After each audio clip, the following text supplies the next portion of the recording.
Kama kuna sehemu Elie Mpanzu anataka kwenda, Simba wamwache aende huko.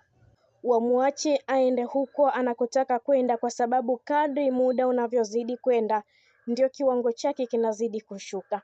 Anapoteza ile identify yake, na mbaya zaidi hata nafasi nzuri akizipata anakosa kabisa utulivu wa kuitumia nafasi zenyewe.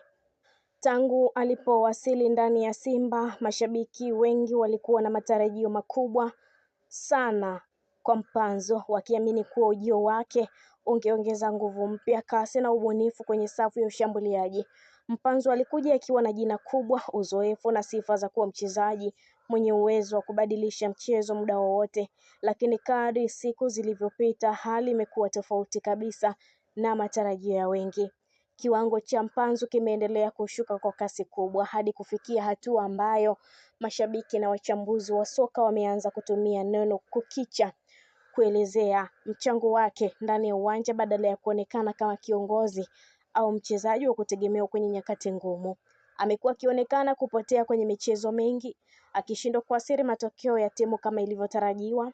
Moja ya changamoto kubwa inayomkabili Mpanzu ni kushindwa kuendana na mfumo wa uchezaji wa Simba. Mfumo wa Simba unahitaji mchezaji mwenye kasi ya maamuzi, presha kubwa kwa mpira na uwezo wa kucheza kwa nidhamu ya juu ya timu, ya hali ya juu ya timu. Lakini mara nyingi Mpanzu ameonekana kuchelewa kwenye maamuzi, kupoteza mipira kirahisi na kushindwa kusaidia ulinzi pale inapohitajika. Pia suala la kujiamini limeonekana kuwa tatizo kubwa.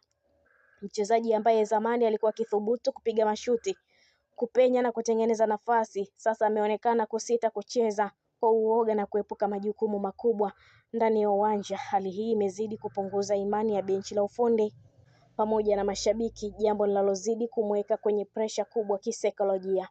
Kwa upande mwingine, ushindani mkubwa wa nafasi ndani ya Simba pia umechangia kushuka kwa kiwango chake. Simba ina wachezaji wengi wenye ubora kwenye nafasi zake, hivyo kila mchezaji analazimika kupambana kwa hali na mali ili kupata nafasi ya kucheza. Mpanzu badala ya kutumia ushindani huo kama motisha ya kuongeza kiwango, ameonekana kushindwa kuhimili presha, jambo linalomfanya azidi kupoteza nafasi kwenye kikosi cha kwanza. Masuala ya majeraha madogo na kutokupata muendelezo wa kucheza pia yameathiri kiwango chake, lakini hajawahi kupitia changamoto hiyo. Pengine inakuwa vigumu kuweza kumuelezea ama kumtetea kwa namna ilivyo. Hali ilivyo sasa, mustakabali wa Mpanzu ndani ya Simba unaendelea kuwa kitendawili kikubwa. Mashabiki wanaanza kugawanyika sasa, wengine wakiamini bado anaweza kurejea kwenye kiwango chake cha zamani kama akipata muda wa imani, huku wengine wakiamini muda wake ndani ya klabu hiyo unafikia ukingoni. Kinachoonekana wazi ni kwamba Mpanzu yupo kwenye wakati mgumu zaidi wa taaluma yake ndani ya Simba, hivyo nadiliki kusema kama anataka kwenda sehemu basi wamwachie aende. Ikiwa hatabadili hali hii haraka, hatari ya kupoteza nafasi yake basi ndani ya kikosi iko wazi, hasa wakati Simba inajipanga upya kwa sajili ya mashindano makubwa ya ndani na kimataifa. Mpanzu atalazimika kufanya maamuzi mazito, iwe ni kuongeza juhudi, kubadili mtazamo au hata kufikiria hatua mpya nje ya Simba ili kuokoa heshima na taaluma yake ya soka.